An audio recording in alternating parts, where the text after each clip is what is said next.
अस्सलाम वालेकुम। तो बच्चों आज हमने पढ़ना है electric potential at a point due to a point charge.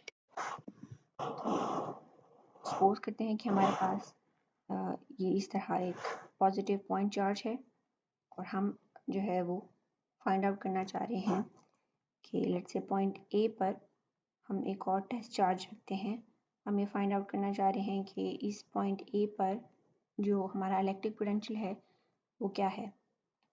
ठीक है, तो ये हमारा पॉजिटिव पॉइंट चार्ज है और ये जिसकी इलेक्ट्रिक फील्ड लाइंस हैं जो कि बाहर की तरफ हैं, और जो दूसरा हमारा चार्ज है वो पॉजिटिव टेस्ट चार्ज है और उसको हम पॉइंट बी से उठा के पॉइंट ए तक लेके आए हैं। अगर आपको याद हो तो जो हमारी इलेक्ट्रिक पोटेंशियल की डेफिनेशन थी ये थी कि अगर इलेक्ट्रिक पोटेंशियल जो है वो it's a work done on a unit positive charge in bringing the charge from infinity to that point, at the point at which you want to find the electric potential. ठीक है, from infinity to that point while keeping the charge in electrostatic equilibrium. ठीक है, तो ये हमारी definition थी। हम लोग अब इलेक्ट्रिक पोटेंशियल के लिए एक एक्सप्रेशन फाइंड आउट करेंगे।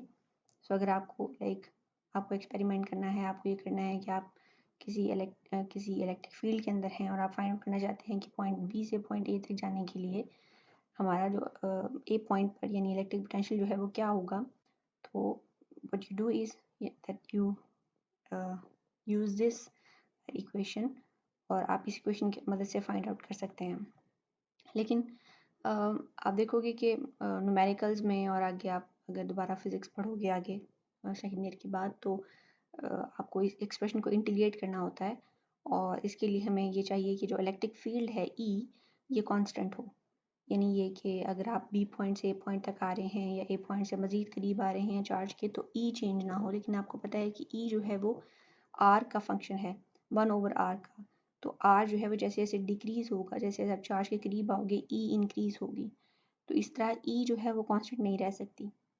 ठीक है, तो हम फिर ये फार्मूला जो है वो यूज़ नहीं कर सकते। तो हम फिर क्या करने लगे हैं कि हम बेसिक प्रिंसिपल जो है हम बेसिक प्रिंसिपल की हेल्प से फाइंड आउट करेंगे कि जो v है वो क्या है। यानी हम ये फार्मूला यूज़ नहीं करेंगे, हम लोग बेसिक प्रिंसिपल की हेल्प से फाइंड आउट करेंगे क्योंकि e जो है वो कांस्टेंट नहीं है। अगर e कांस्टेंट होता तो आप ये फार्मूला यूज़ करके बड़ी आसानी से v जो है उसको फाइंड आउट कर सकते थे।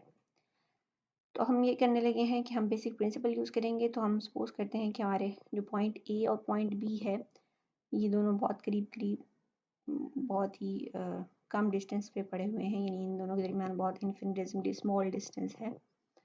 और पॉइंट ए जो है वो टेस्ट चार्ज से जो हमारा पॉजिटिव पॉइंट चार्ज है उससे आर ए डिस्टेंस पे है और पॉइंट बी जो है वो आर बी डिस्टेंस पे है। और ये कि जो पॉइंट ए और पॉइंट बी हैं उन दोनों का आपस में जो डिस्टेंस है वो डेल्टा आर है और डेल्टा आर बहुत ज़्यादा स्मॉल है।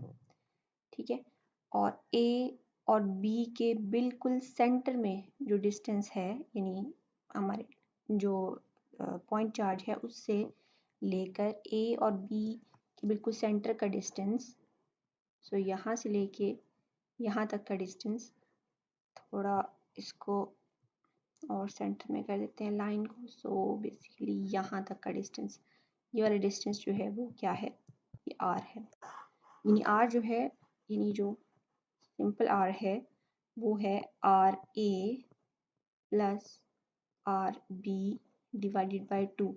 यानी आर ए और आर यानी पॉइंट ए और पॉइंट बी के बीच का डिस्टेंस बेसिकली आर है। ठीक हो गया, तो हम ये भी फाइंड कर सकते हैं यहाँ से कि जो डेल्टा आर है हमारा या इसको देखिए कि आर बी जो है वो आर बी जो है वो बी तक का डिस्टेंस है टोटल। बी तक का डिस्टेंस जो है वो ए तक का डिस्टेंस और ए से लेके बी तक का डिस्टेंस जो है वो ऐड करने से आएगा। जैसे ये R B equals to, so total distance are B है, R B is equal to A तक का डिस्टेंस आर ए। ठीक है, ए तक का डिस्टेंस आर ए प्लस ए से लेके बी तक का डिस्टेंस डेल्टा आर। ठीक हो गया, तो आर बी जो है वो r a plus delta r है। इसका मतलब डेल्टा आर जो है वो r b minus r a है। इन डेल्टा आर जो है वो आर बी और आर ए का आपस का डिस्टेंस है। आर बी में से आर ए माइनस कर दो तो डेल्टा आर आ जाएगा। ठीक हो गया, इसी तरह हमने ये भी देखा कि आर जो है वो r a plus r b divided by 2 है। अब हमें पता है कि जो हमारी इलेक्ट्रिक फील्ड इंटेंसिटी है उसमें हम इस आर की वैल्यू पुट करेंगे। तो इलेक्ट्रिक फील्ड इंटेंसिटी क्या है, वो है 1/4 pi epsilon naught q over r square. हमने इलेक्ट्रिक फील्ड इंटेंसिटी का वही वाला फॉर्मूला लिखा है जिसमें कि वो वेरी कर रही है, कांस्टेंट नहीं है। अब यहाँ से हम ये जो है वो सपोज कर रहे हैं कि जो हमारा आर ए और आर बी है, जैसे हमने पहले भी बताया कि वो इन्फिनिटिजमली स्मॉल डिस्टेंस पे पड़े हुए हैं, यानी वो आपस में बहुत क्लोज हैं। तो इस तरह है कि जैसे आर ए और आर बी बहुत ही ज़्यादा करीब हैं और जो डिस्टेंस है उनके दरमियान डेल्टा आर वो बहुत छोटा है। जब ऐसा होगा और इस केस में कि जब आर ए समझ लो जैसे आर बी और आर ए एक ही नंबर्स हैं, मतलब एक ही पॉइंट है आर ए और आर बी, जैसे आर डेल्टा आर जो है वो अप्रॉक्सीमेटली इक्वल टू 0 हो तो आर ए जो है approximately equal to r b हो जाएगा। तो जब ऐसा होता है कि जो नंबर्स हैं गिवन नंबर्स बहुत करीब करीब पड़े हुए हैं, तो इस केस में हमारा जो उन नंबर्स का ज्योमेट्रिक मीन और अरिथमेटिक मीन होता है वो सेम होता है। अरिथमेटिक मीन क्या है, वो यही है जो हमने यहाँ पे पढ़ा। तो ये वाला जो हमारा है this is called arithmetic mean. ये हम सिंपली किसी भी चीज़ का, किसी भी दो नंबर्स का मीन लेना हो तो आपको याद होगा कि हम यूँ करते हैं। आप में से बहुत सारे बच्चे मैथ्स भी पढ़ते होंगे, तो मैथ्स में आपने ज्योमेट्रिक मीन भी पढ़ा होगा और ज्योमेट्रिक मीन का फॉर्मूला होता है अंडर रूट, यानी अगर हम इन दो नंबर्स के लिए निकालें तो उसका फॉर्मूला होगा under root r a r b. ठीक हो गया। तो जब numbers r a r b बहुत ज़्यादा करीब करीब होंगे, अप्रॉक्सीमेटली इक्वल होंगे, तो होगा ये कि जो हमारा ज्योमेट्रिक मीन है और अरिथमेटिक मीन है ये दोनों मीन्स जो हैं वो बराबर हो जाएंगे। ठीक है, तो ज्योमेट्रिक मीन यानी r a plus r b divided by 2 किसके इक्वल है, आर के। और अरिथमेटिक मीन किसके इक्वल है, sorry this is arithmetic mean and geometric mean किसके इक्वल है, under root r a r b. तो फिर हम ये करते हैं, दोनों को इक्वल कर देते हैं। शर्त क्या है कि दोनों जो नंबर्स हैं जिनके दरमियान आप अरिथमेटिक और ज्योमेट्रिक मीन्स फाइंड आउट कर रहे हैं वो बहुत ही वो करीब करीब हों और वो अप्रॉक्सीमेटली इक्वल हों। अदरवाइज अरिथमेटिक मीन हमेशा बड़ा होता है ज्योमेट्रिक मीन से। ठीक है, लेकिन अगर वो नंबर्स जो हैं वो इन्फिनिटिसिमली क्लोज पड़े होंगे तो फिर क्या होगा कि ज्योमेट्रिक मीन और अरिथमेटिक मीन बराबर हो जाएंगे। तो इन दोनों को बराबर रखिए तो आपके पास क्या आ जाएगा कि r जो कि हमारा अरिथमेटिक मीन है इक्वल्स टू अंडर रूट, सो ये हमारा ज्योमेट्रिक मीन था। सो इसको हम लिख देते हैं मीन ज्योमेट्रिक और ये वाला हमारा अरिथमेटिक मीन है, ये वाला। सो r a into r b। अब यहाँ पे आप इसका स्क्वायर कर लीजिए और इसका भी स्क्वायर कर लीजिए, ये रूट ख़त्म हो जाएगा और आपके पास आ जाएगा r square equals to r a r b. तो यही हमारे पास यहाँ पर लिखा हुआ है। ठीक हो गया। तो अब हमारे पास आर स्क्वायर जो हमने इलेक्ट्रिक फील्ड इंटेंसिटी में पुट करना था वो क्या आ गया, वो आ गया R A times R B. So इसको आप इलेक्ट्रिक फील्ड इंटेंसिटी में पुट कर दें 1/4 pi epsilon naught q over R A into R B. अब हम जो है वो यूनिट पॉजिटिव चार्ज जो है वो बी पॉइंट से ए पॉइंट पे मूव कर रहे हैं, तो इस दौरान जाहिर है हमें काम करना पड़ेगा और वो काम जो है वो यूनिट चार्ज के ऊपर हमारा पोटेंशियल डिफरेंस होता है, यानी पोटेंशियल डिफरेंस जो है वो work done per unit charge है और in bringing the charge from point B to point A by keeping the charge in electrostatic equilibrium। ठीक है, तो यही हमारा पोटेंशियल डिफरेंस होता है। सो वी ए, तो वहाँ से ही हमने जब हमने ये वर्क डन वाला सारा काम किया था तो वहाँ से ही हमने ये एक्सप्रेशन भी फाइंड आउट किया था। ये ऊपर भी हमने देखा है कि v a minus v b equals to minus E r a minus r B. अब ये वाला एक्सप्रेशन जो है वो लिखा यूँ था, हमने यूँ लिखा हुआ था पहले कि delta V is equal to और delta R is equal to E, और यहाँ पे नेगेटिव साइन था। इसको हमने डिफाइन ऐसे किया था कि इलेक्ट्रिक फील्ड जो है वो negative gradient of potential difference होती है। तो यहाँ से आप डेल्टा वी को लिख सकते हैं, डेल्टा आर को उधर ले जाइए और डेल्टा वी को आप लिख सकते हो v a minus v b और डेल्टा आर को r a minus r b. और फिर यहाँ पे जो नेगेटिव साइन है, इस नेगेटिव साइन को आप इस ब्रैकेट के अंदर ले आए, तो यहाँ पे क्या होगा कि आर बी माइनस आर ए हो जाएगा। ठीक है, तो नेक्स्ट पेज पे आ जाते हैं। हमने ये किया कि हम v a minus v b को यूँ ही रहने दिया और ये नेगेटिव साइन था इसको हम ब्रैकेट के अंदर ले आए हैं, तो वहाँ पे ये हो गया आर बी माइनस आर ए। तो यहाँ पे आपने ई की वैल्यू पुट कर देनी है। ई की वैल्यू अभी हमने जो ऊपर निकाली है इक्वेशन नंबर 12.35 में, तो वो वैल्यू आप पुट कर दीजिए। सो ई की वैल्यू पुट करने से ई की वैल्यू थी q over 4 pi epsilon naught r a divided by r A into are b. तो इसके साथ ये चीज़ जो है वो मल्टीप्लाई हो जाएगी और आपके पास आ जाएगा।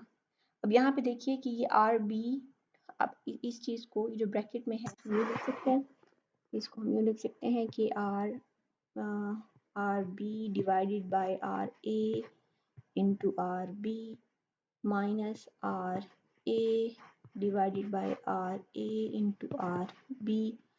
तो यहाँ से हम फिर ये करेंगे कि आर बी को आर बी से कैंसिल कर देंगे, आर ए को आर ए से कैंसिल कर देंगे और ये हमारे पास आ जाएगा 1 over are a minus 1 over r b. ठीक हो गया, तो ये जो चीज़ है सिंप्लीफाई होके ये बन जाएगी।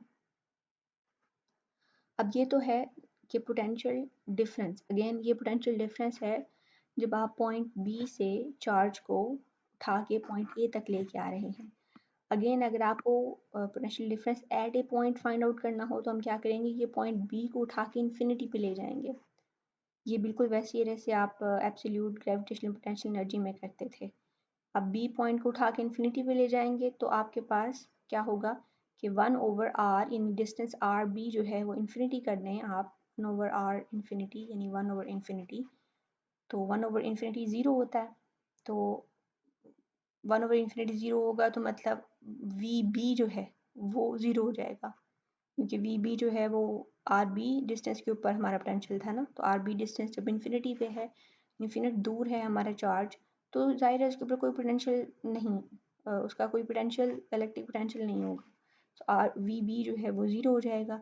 तो आपके पास रह जाएगा वी ए और which is equal to 1 over 4 pi epsilon naught q over are A. और अगर आप इसको जनरलाइज कर दें, पॉइंट ए को ख़त्म कर दें, ए पॉइंट की बजाय कोई भी पॉइंट हो सकता है, तो फिर हम जो है वो सिंपली v ऑफ r लिख सकते हैं, where r is the distance at which we want to find the electric potential। ठीक हो गया, तो फिर हमारे पास जो है वो ये हमारा फार्मूला बन जाएगा। सो बिल्कुल इलेक्ट्रिक फील्ड की तरह हमने इलेक्ट्रिक पोटेंशियल के लिए भी फार्मूला डराइव कर लिया है। अब आप ये छोटा सा टॉपिक है ये भी कर लेते हैं हम। आपने इसकी एग्जांपल्स जो है वो करते रहना है और बीच में अगर कोई भी प्रॉब्लम हो किसी एग्जांपल में तो आपने मुझसे पूछ लेनी है। और इसी तरह आपके टॉपिक में भी अगर आपको कोई प्रॉब्लम है, यानी आपको कुछ चीज़ समझ नहीं आ रही, तो ग्रुप जो है उसको अटेंडेंस लगाने के लिए सिर्फ यूज़ नहीं करना आपने, वहाँ पे आप क्वेश्चन भी कर सकते हैं। हाँ, लेकिन आपने क्वेश्चन मुझे पर्सनली नहीं भेजना, आपने ग्रुप में ही भेजना है, ताकि अगर कोई और बच्चा भी सेम क्वेश्चन जहन में रखता हो तो उसको भी जो है वो पता चल जाए। तो इलेक्ट्रॉन वोल्ट, हम इसकी डेफिनेशन देखेंगे कि इलेक्ट्रॉन वोल्ट जो है वो क्या होता है।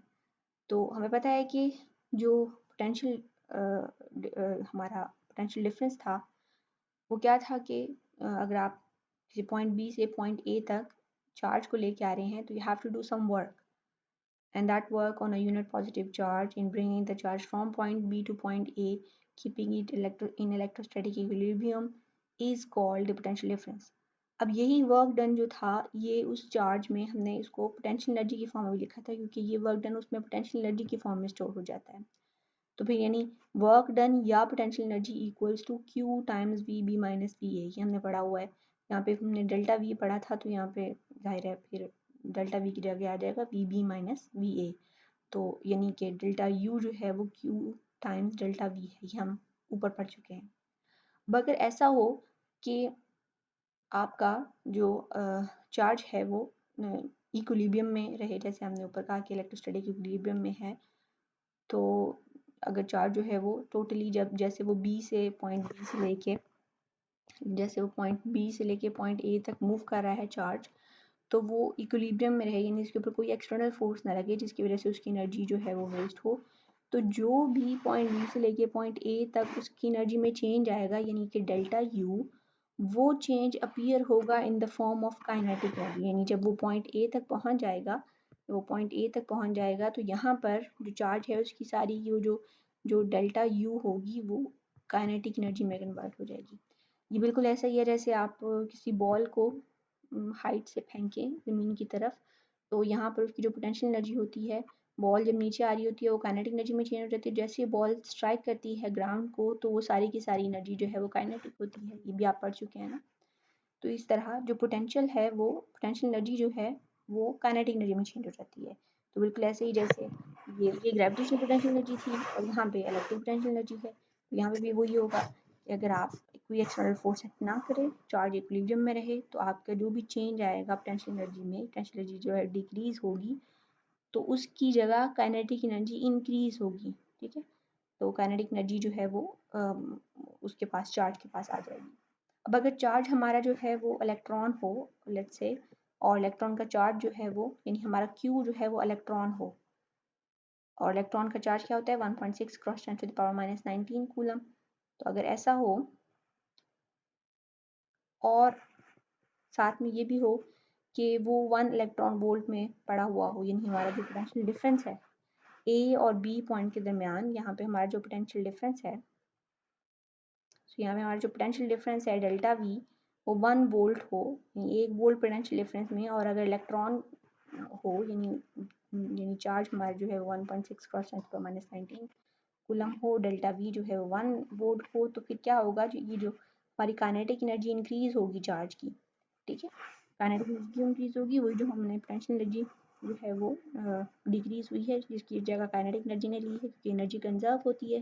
तो काइनेटिक एनर्जी जो इंक्रीज होगी वो क्या होगी, वो होगी Q टाइम्स डेल्टा वी, और Q क्या हो गया, charge of electron, delta we क्या हो गया 1 वोल्ट, तो ये आपके पास आ जाएगा 1 मल्टीप्लाई बाय दिस, ये वाली क्वांटिटी आ जाएगी। और C टाइम्स V जो है, इसको हम जूल्स लिखते हैं क्योंकि ये एनर्जी है, तो यहाँ जूल्स आ जाएगा। सो ये जो अमाउंट ऑफ एनर्जी होती है, यानी 1.6 cross 10 to the power -19 joules, ये जो अमाउंट ऑफ एनर्जी है, this is called 1 electron volt. ठीक है, 1 इलेक्ट्रॉन वोल्ट की ये जो चार्ज है वो इलेक्ट्रॉन का है, और वो 1 वोल्ट में, यानी इलेक्ट्रॉन जो है वो 1 वोल्ट के अंदर, 1 वोल्ट पोटेंशियल डिफरेंस के अंदर जो है वो मूव कर रहा है।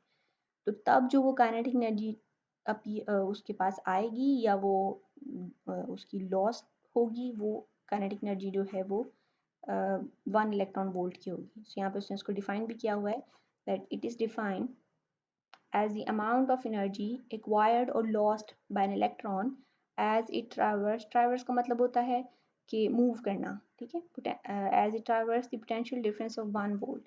सो यहाँ पे इसने लिखा है कि acquired और lost, हमने तो अभी कहा कि वो lost होगी, acquired भी हो सकती है ना। वो कैसे होगी, वो ऐसे कि अगर आप चार्ज को A पॉइंट से B पॉइंट तक ले जाएं, तो A पॉइंट से B पॉइंट तक जाते हुए आपको काम करना पड़ेगा। ये काम जो है वो चार्ज की पोटेंशियल एनर्जी इंक्रीज करेगा। ऐसे ही जैसे हम यहाँ से बॉल को उठा के अगर ऊपर लेके जाना चाहें तो हमें काम करना पड़ता है, लेकिन बॉल को अगर छोड़ दें तो वो खुद ब खुद नीचे आती है। इसी तरह अगर यहाँ पे एक इलेक्ट्रॉन हो, और बी प्लेट जो है वो नेगेटिव प्लेट हो और ए प्लेट पॉजिटिव प्लेट हो, तो इलेक्ट्रॉन जो है वो बी प्लेट से खुद ब खुद ए प्लेट की तरफ आएगा, और इस दौरान आते हुए इसकी जो पोटेंशियल एनर्जी है वो डिक्रीज होगी, काइनेटिक एनर्जी इंक्रीज होगी। तो इस केस में काइनेटिक एनर्जी एक्वायर्ड हुई है। ठीक है, काइनेटिक एनर्जी क्या हुई है, एक्वायर्ड, हासिल हुई है इलेक्ट्रॉन को। अब अगर इलेक्ट्रॉन को इस पॉजिटिव प्लेट से उठा के नेगेटिव प्लेट की तरफ ले जाना शुरू कर दें, तो क्या होगा कि आपको काम करना पड़ेगा, और ये काम जो है वो चार्ज के अंदर पोटेंशियल एनर्जी की फॉर्म में स्टोर हो जाएगा। अब आपको चूंकि काम करना पड़ा है, तो अब क्या हुआ है कि चार्ज जो है उसकी जो पोटेंशियल एनर्जी है वो इंक्रीज हुई है, पोटेंशियल एनर्जी इंक्रीज हुई है, तो काइनेटिक एनर्जी जो है वो डिक्रीज हुई है, तो kinetic energy will be lost. ठीक है, so amount of energy acquired, जाहिर है यहाँ पे ज़रूरी नहीं कि ये काइनेटिक एनर्जी हो, ओवरऑल एनर्जी की बात कर रहे हैं हम। ठीक है, so amount of energy acquired और लॉस डिपेंड कर रहा है कि वो इन द डायरेक्शन ऑफ जो है वो फील्ड जा रहा है, ये opposite to the direction of field जा रहा है। As an electron traverse a potential difference of 1 volt, तो 1 इलेक्ट्रॉन वोल्ट जो है वो 1.6 क्रॉस 10⁻⁹ जूल होता है। ये वैल्यू भी इम्पोर्टेंट है, इसको भी आपने याद रखना है। ये वैल्यू जो है वो आपके जो MCQs होते हैं उनमें आ जाती है, ठीक है। 1 इलेक्ट्रॉन वोल्ट जो है वो किसके बराबर है, और ये भी याद रखना है कि जूल जो है वो आपका V क्रॉस C होता है। C is coulomb and V is volt, ठीक है। तो आज के लिए इतना ही। ये जो दो न्यूमेरिकल्स हैं, सैम्पल न्यूमेरिकल्स, इनको आपने देख लेना है, और कोई मुश्किल हुई तो आप मुझसे पूछ सकते हैं। अल्लाह हाफिज़।